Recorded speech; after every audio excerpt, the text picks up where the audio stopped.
This is the Artist Morning Podcast. My name is Darius. Your name is whatever your mama named you. Here we go, baby. Episode number 2. We made it to episode number 2. And before I tell you about our guest for episode number 2, let me take a moment to tell you a little bit about what the heck the Artist Morning is all about.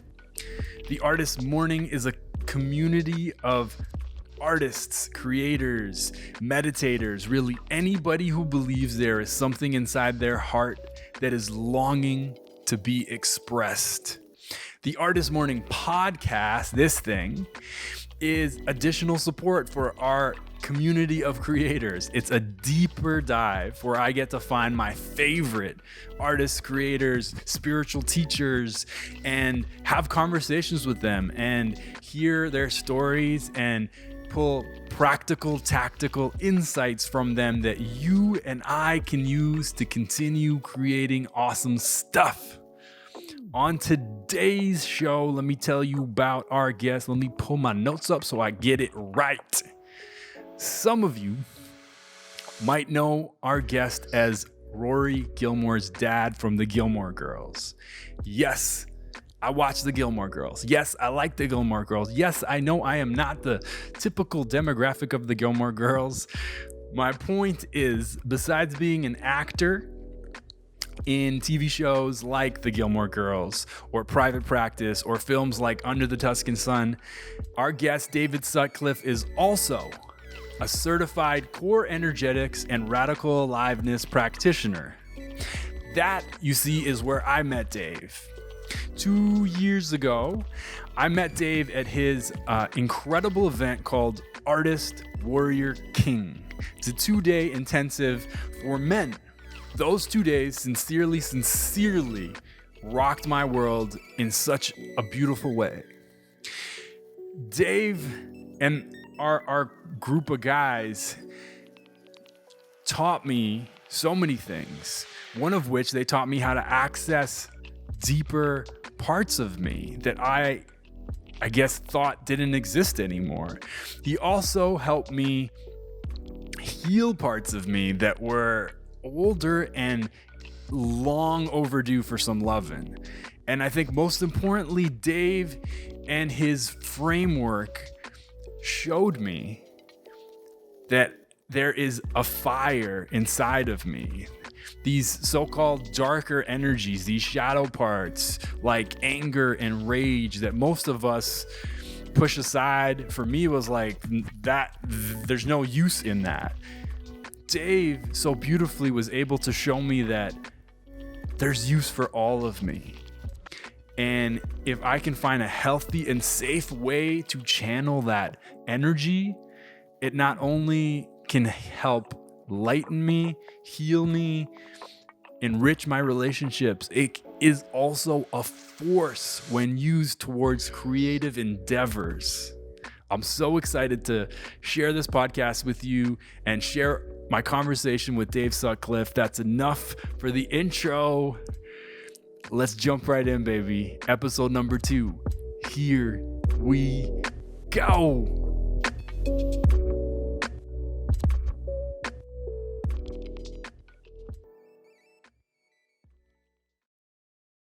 Welcome to the podcast, Dave Sutcliffe. Happy to be here, man. So let's start with a bit of geography. Where in the world are you right now? I'm in Idlewild, California. It's a mountain town about 2.5 hours east of Los Angeles on the way to Palm Springs. And who are you quarantining with? I'm quarantined all by myself. I've been quarantined since August. So this is nothing new for me. I've been up here. I'm in the mountains, a little town, about 3,000 people, quiet, nature. I moved up here just to get away from the city. And so life hasn't changed that much for me. I still have, I can go on nature walks and the town's pretty quiet generally. So, but it is, it's affecting this town too. Everything's shut down and there's usually a lot of travel here on the weekends, and that's completely dead. So I think I'm, like a lot of people, ready for this to be over. And so paint me a picture of, I know because different cities, different boroughs, different countries are experiencing this thing differently. So maybe just take a minute and just explain to us what it's like where you are. Well, it's a small town. Most people are, I think, going about their lives pretty normally. The main supermarket is open, and the post office is open. And the only real difference, I think, for people is that it's not really busy on the weekends. All the restaurants are closed, obviously. Mm-hmm. Most people came up here to get away from the city, so I don't think it's impacting many people's lives up here. People, as far as I can tell, are just going about their business, um, because most people either work from home or just work locally. So it's up here. It's a little bit life as normal. That's how it feels to me. And when you were saying you came up there to get away from the city, was the city you were referring to LA? LA, but cities in general. I mean, since I was 19, I've lived in cities, Toronto, a little bit in New York, mostly in Los Angeles. And I turned 50 and I had this fantasy of living in the woods. And I wondered if that was ever going to happen. And then when I officially quit acting last year, and that opened up space in my mind to consider the possibility of not having to live in one of the centers, the acting centers. And I never really thought about that before. And then I was like, well, wait a minute. I could live anywhere I want right now. Where do I want to live? And I started looking at places. I'd heard of Idlewild, this little mountain town, and a lot of people spoke highly of it. And I went online.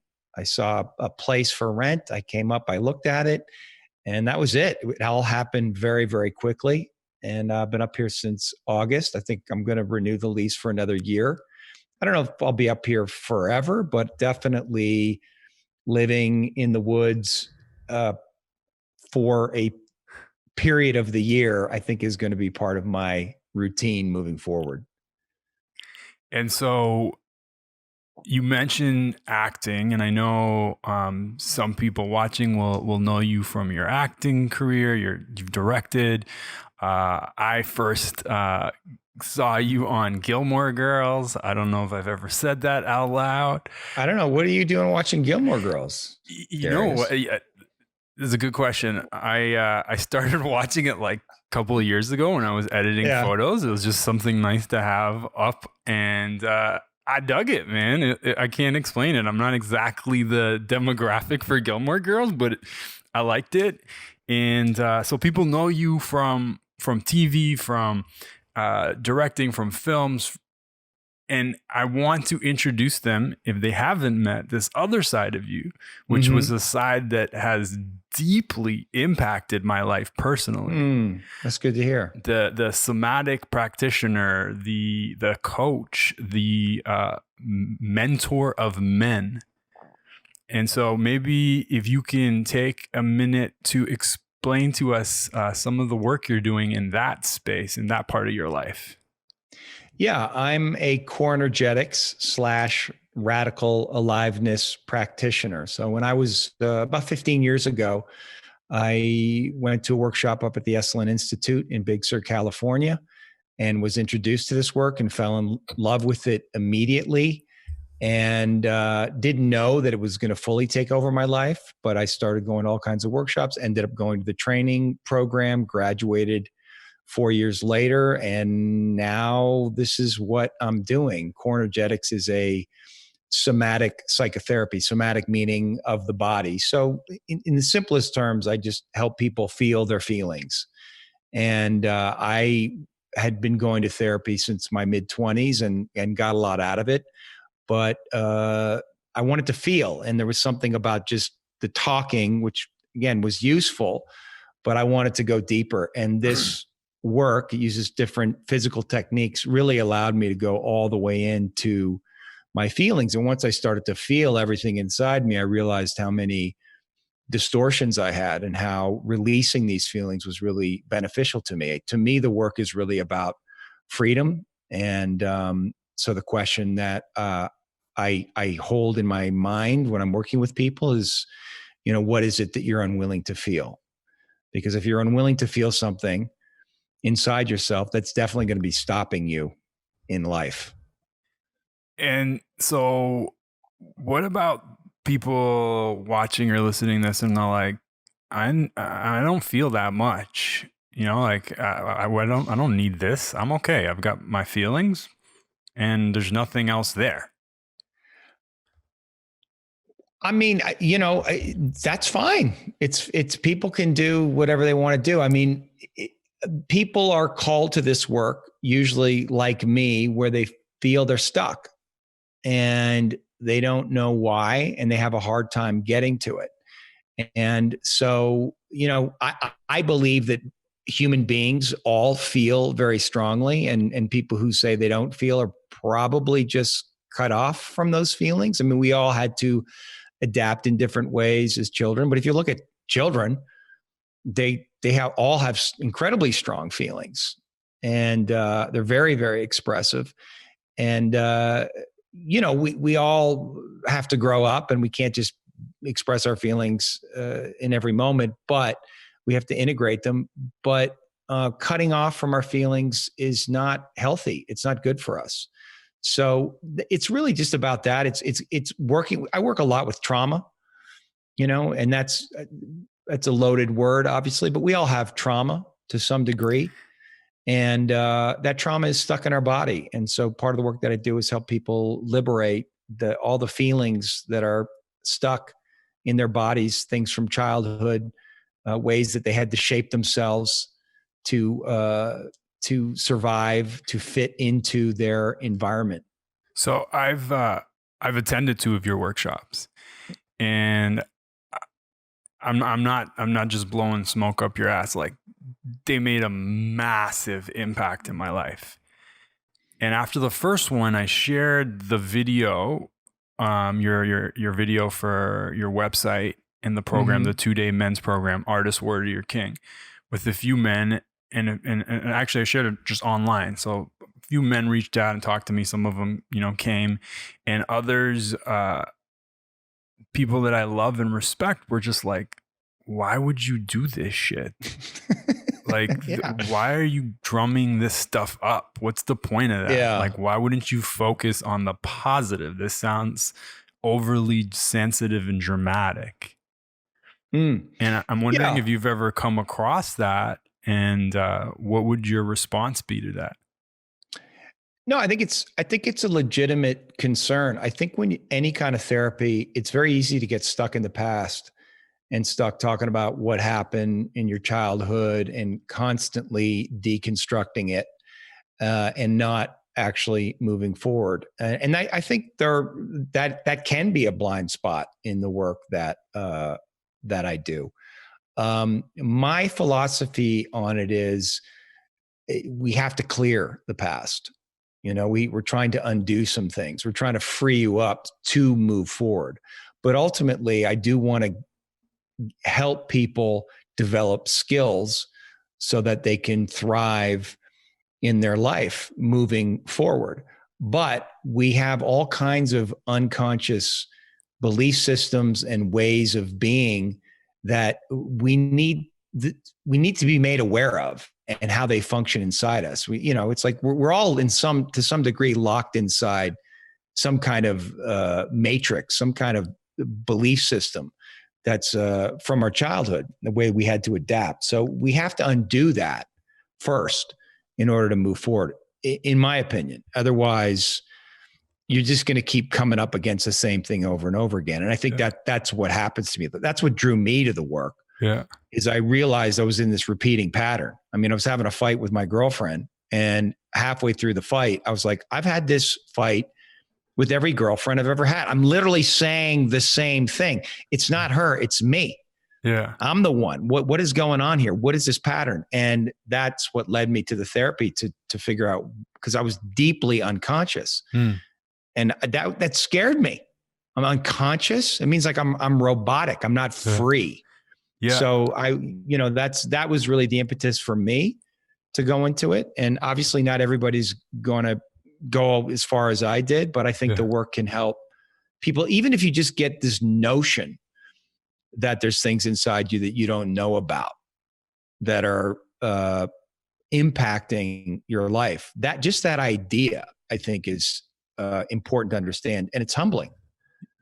I think the thing that was a game changer for me was I've gone to workshops, I've worked with coaches, I've read books, I've spoken with a lot of friends, but most of that is cerebral.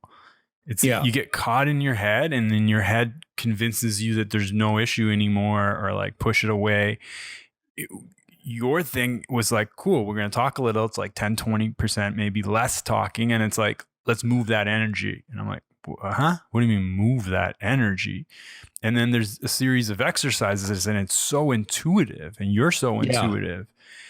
And when you're like, for example, there's a smashing thing. When you're moving energy that rapidly, it's very hard to have your fortress, your wall holding still. Yeah. And so for people that are stuck moving energy, whether it's radical aliveness or dancing or breathing, or, there's a variety of different ways I think can make a big impact. Mm-hmm. And I use a lot of those practices in my photography, the notion of like, let's take a risk. We don't know if it'll work or not, but that's the point. It's a risk. And so I'm really grateful for you and the work we've done together.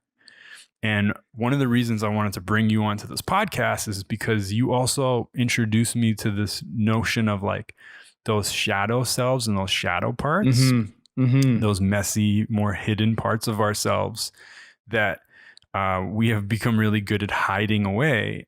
And you were like the first person to tell me like it's not an endless abyss. They're not evil parts. And if you have the courage to kind of go into them and look at them, there's something for you that they can help you live more through. Yeah.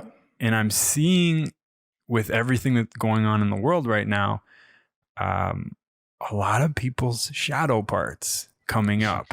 So I wanted to ask you if you could help people at home understand, what is a shadow part? Do I have a shadow part? Does everyone have a shadow part? And, why would they potentially be emerging in this moment in history? Yeah, no, it's a great question. I mean, in the simplest terms, the shadow is just the things about ourselves that we're not aware of, that we don't know. So in the shadow of our consciousness can be our rage, our hatred, our judgments, our desire for punishment, for retribution, for perceived wrongs that have been done to us. But also in the shadow can be our gifts, right?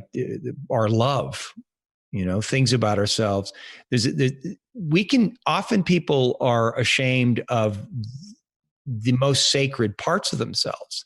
The most vulnerable parts of ourselves can be our deepest gifts, Can or you our explain love that? or our attraction. Can you explain? Well, listen, like at my workshops, for instance, when we do shadow work, right? It's like, we'll talk about going into our negativity, right? And we can all relate to that. Is there somebody you judge? Is there somebody you feel hatred for or revulsion? And you can bring that out and bring out that fuck you energy. And that's a place that people are willing to go. I mean, they'll go to different degrees of depth there. But then you ask them to stand up in front of the room and show their heart, show their gifts, speak about the thing that makes them great. Talk about the quality of their love or their dreams or their desires or their attraction. That's much more vulnerable for people to do. It was amazing to me when I first experienced it, how vulnerable it is to really stand up and claim our greatness. And I think people have oftentimes a lot of shame about our greatness, our beauty, right? Our gifts. And so that's always the thing that I'm holding in my mind. And so when we go into the negativity, into the shadow work, it's ultimately you're doing it to liberate the whole being, because human beings we're part God, we're part devil. And if you want to know the God in you, you got to know the devil. You have to know the parts of you that have hatred, right? And most of it, I don't say all, is motivated by fear, right? Like, so our shadow parts are generally motivated by fear, unresolved pain from our childhood. I mean, a natural reaction to betrayal or violation is rage, right? And if a child doesn't get the opportunity to express that rage, and we all get betrayed and violated in different ways as children, that rage gets stuck in the body. And it's literally like energy stuck in the body. Well, it's going to want to come out, and it's going to want to come out in all kinds of different ways. And just, in any relationship, there's always all kinds of shadow things going on. And people will say, well, I've never said anything, nasty to my partner. It's like, well, have you ever withdrawn from them? It's like, well, that's a kind of punishment. Like, you hurt me. Now I'm going to withdraw my love. I'm not going to talk to you. I'm not going to tell you even what you did, but I'm going to kind of give you the cold shoulder to punish you so that you suffer for what you did, right? Like, that's what's underneath it. And that's all of us. We all have those parts of ourselves. And it's really important to own it, because once we own it and recognize that it's part of our humanity, we're much less likely to act on it. And then once we can own and accept that part of us, it's much easier to claim our greatness, the divine part of ourself, because when our darkness is in the shadow, there's a part of us that feels shame and we feel bad about it. It's like, I'm not a good person. I have these deep negative thoughts. This is, buried in the unconscious. So for the work that was so liberating for me was just to own the part of myself. Like, there's a killer in me. There's a punisher in me. If I always say to people, if I was 19 years old in Nazi Germany, 1938, I probably would have been a Nazi.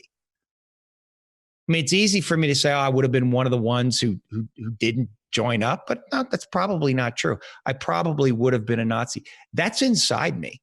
That's part of my humanity, right? And so for me, owning that, it's a little scary to face those parts of you. And I have, I've gone into different processes where I really felt that part of me. But actually, it's once you're on the other side of it, it's extremely liberating, and you understand what's motivating that, which is ultimately fear. It's like deep fear. So if we take it into this moment, I'm not scared of this moment. What I'm scared of is the mass fear that's out there, because that to me is dangerous. When people are in a real state of fear collectively, that's when literally evil can be perpetrated unconsciously. I don't think people have dark, nefarious intentions, but it's like fear is a dangerous energy because it can lead to bad things. And so when you are able to bring the light side and the dark side together, is that what it means to be radically alive? That's a good question. I mean, in some, I think that's a fair way to say it. I mean, part of the idea of being radically alive is the willingness to know everything about yourself. Are you willing to know everything about yourself? And we're part primate, right? We're part animal. We have very dark, primitive instincts. Am I willing to know that about myself? Am I willing to know, like, as a man, right? Am I willing to know the part of myself that wants to dominate? Yeah. I want to take that man's woman away. I want to win this game, like this primal, and those are scary energies for people to own, but we all have them to some degree, right? And they manifest in different ways. So it's like, am I willing to own all of me? And am I willing to own the part of me that's divine, my higher self that wants to give, that wants to love, that wants to protect, that wants to expand, that wants to inspire, because that, like, again, I think that energy is actually really, it's vulnerable to put ourselves, I mean, you're doing it, to put yourself out there, you know, as that kind of person, like to stand. I mean, this is what Jesus got crucified for, right? Or Lincoln, this guy, right? You stand for love, they kill you. Mm-hmm. This is what happens. You know, it's the most vulnerable energy there is love. And so how does accessing deeper feelings, how could that help artists and creators? Well, I think the more you know yourself and the more you're willing to know about yourself, the more access you're going to have to your life force energy, to your create, which is your creative energy. And the more, the darker, not darker is not the word, the more depth your work is going to have, right? The more you're in touch with the deepest part of your humanity. Yeah. And if you're in touch with your own humanity, you're going to be able to see the humanity in others. And the more you can accept your own humanity, the good and the bad and the ugly, and embrace it, the more you're going to be able to see it in the world. And then and from that place, I think that's when you can really communicate a powerful vision. Mm. So it feels like almost, to use like a painting analogy, it's, as humans, we have access to all these colors, these feelings. Mm-hmm. But some of us are choosing to paint only with 3 colors. Yeah. And so like playing in a safe container, being able to go to this different spectrums, mm-hmm. you get access to more colors, which if you're an artist or creator, you can make more fascinating, dynamic work, I think. Yeah, I do too. And particularly if it's, for me, it's non-ideological. You know, for me, art should be I mean, that's not to say that you can't make a statement, but it's like, for you, it's not. Life, like nature doesn't judge. Nature doesn't have a preference. You know, you go out in nature. It's one of the reasons I'm up here, to remind me of that. It's one of the reasons that I work with and study Native American traditions, because it's like the spirituality is so connected to nature, and nature, it just exists, and we are part of that. And so I think for me, great art comes from that place, a place of non-judgment, right? Non-judgment about anything. It's just deep kind of acceptance of the isness of things. And then can I reflect the world back to itself? And I mean, there's people are going to do whatever they're going to do with their art, but for me, that's the most interesting. Mm. And that's often very confronting. I mean, human beings, we like to see ourselves as good. I mean, this is, to me, you know, I look at Obama and Trump. I love the dynamic there. Like Obama's like America's idealized self, right? Multiracial, super intelligent, great guy, lot of integrity, handsome. And then, you know, we got 8 years of the shadow, or 4 years so far, of this shadow guy, narcissistic, arrogant, sex obsessed, money obsessed. But it's like, you could make the argument that Trump is like the perfect representation of America. I mean, he's the shadow, the mirror that he's holding that up to us, and people don't want to look at it. That's how I see it, you know, from a spiritual. I don't look at it from a political point of view. I think that's all bullshit. I think from a spiritual point of view, I mean, he has to represent something, and we had to make him manifest. So to me, that's the artist's job. Can you hold all of it? Can you hold Obama? Can you hold Trump without judgment? Can you be in acceptance of what that is and try to understand the meaning of it? That's what I'm looking for in artists right now. Like, can you make meaning from this thing beyond the judgment? Well, what is going on here? Like, what is he about? You know what I mean? And just, it's like, oh, he's bad, he's got to go. It's like, to me, it's very simplistic. It's like, he's come here for a reason. It's like, what is it? What is it about us that we don't want to face? What is, like, you know, it's a thing I do in my workshops. The people who are most triggered by, the question to ask them is, what have you come to teach me? Why am I so triggered by you? Yeah. What is it in you? What is it inside me that causes me to go so fucking crazy when you say this thing or do this thing? What is that emotion inside me? What don't I want to face inside myself? So for me, this is just for me. The artist's job is to accept everything, all of it, and to be with it and hold it, and then to try to make sense of the whole. So But that's my perspective. That's what I hold in the work that I do, and in some way the work that I do, and you've been in the workshops, there's an art to it. And there's an art, it's a creative quality to it. And that's what I'm holding. I'm trying not to judge anything. I'm just trying to say yes to everything and trust that if you say yes to everything, you don't judge it. You don't put a value judgment. Ultimately, it does lead to connection, and it does lead to the higher self. It does lead to like unification and just a transcendent quality. So do you feel this COVID-19 moment similar to Trump? If it's activating, it's triggering people, there's something there for them? Totally. And so how do they channel that? Because I'm talking to artists every day. Yeah. And I'm hearing similar stories about being stuck.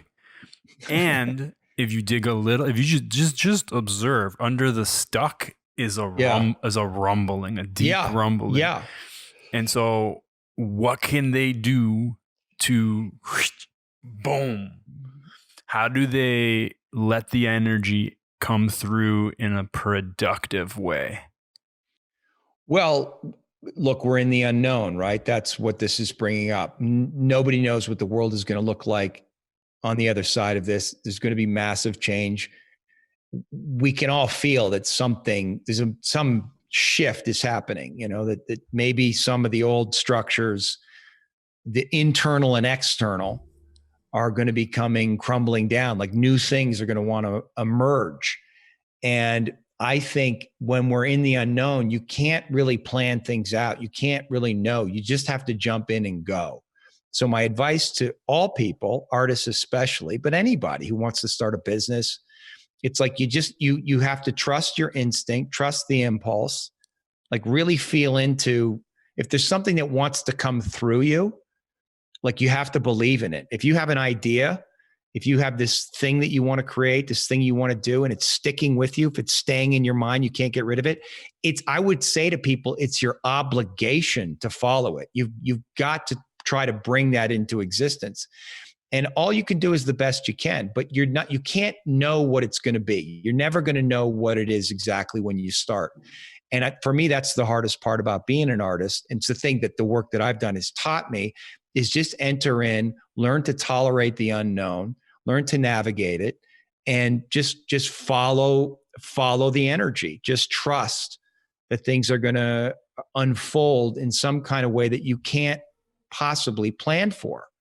But I think the thing to do is just to do something, to make a move. Don't stand still. Now is the time to create. Now, if you're getting a message to be still and not do anything, well, I would trust that as well.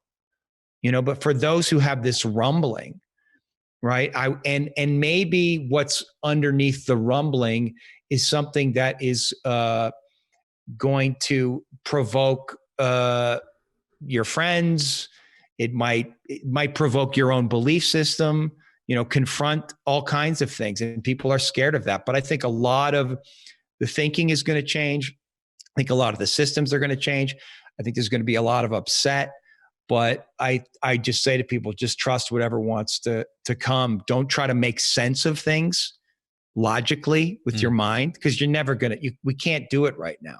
But there's so much energy in the world, and there's a collective consciousness, I believe. And if you tune into it and you feel what wants to come through you, just let it come. Yeah. It's in some way, it's not up to you.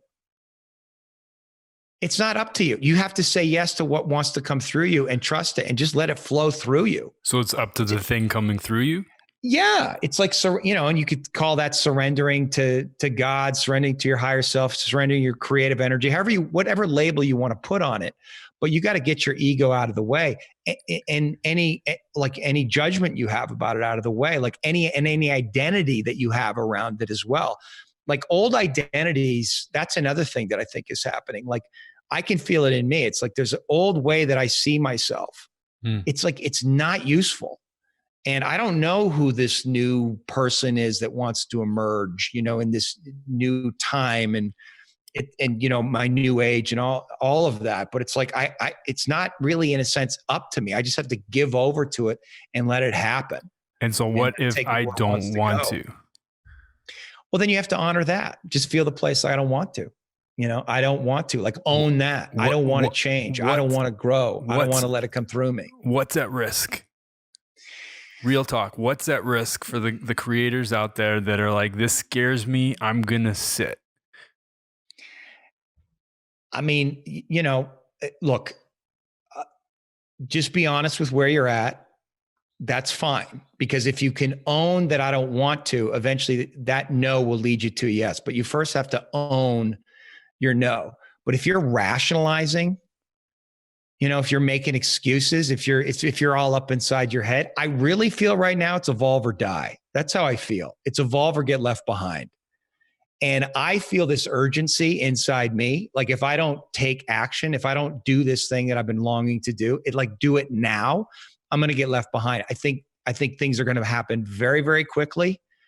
And I think the old systems are going to become obsolete. And I don't even know what that means. But the old systems, like I said, external systems, whether it's financial, economic, technological, but also the systems, the internal systems, the way that we conceive ourselves in our relationship to the world as human beings, that's been changing it's always changing, but really in the last 10, 15 years with, technology, but it's about to go exponential. And so we have to let go of everything we think we know and just give ourselves over to it. Or we're going to, we're evolving. And I do believe for people it's evolve or die. And honestly, I don't have a lot of patience for people right now. Like I'm holding out my hand saying, here we go. Like come with me, or I'm willing to teach you what I know. But ultimately it's like, I don't have that much time. So it's like, let's go. It's time to go. Like we're on the mission. The ship is going. Get the fuck on it. I know you're scared. Don't worry about it. We're all fucking scared. Just go, dude. That's the fire we need. That's the fire. Yeah. I appreciate that fire a lot. So Dave, I want to know if someone watching, listening is lit up by your fire. Tell them how they can work with you if you are working with new people, and how they can find you. Yeah, go to my website, davidsutcliffe.com. I do have a few spots open for coaching. I will warn you, I'm not cheap for one-on-one coaching. So, but I also, get on my mailing list because I do workshops. I do, and right now I'm doing virtual things, which it's very affordable. So there's lots of affordable ways to work with me. And yeah, get on my mailing list. And, I would encourage people to come to a workshop. That's where the action is. They're a lot of fun, as and I appreciate your kind words, and especially the men's stuff. I mean, doing all kinds of different things right now, but, that's where you can really go deep and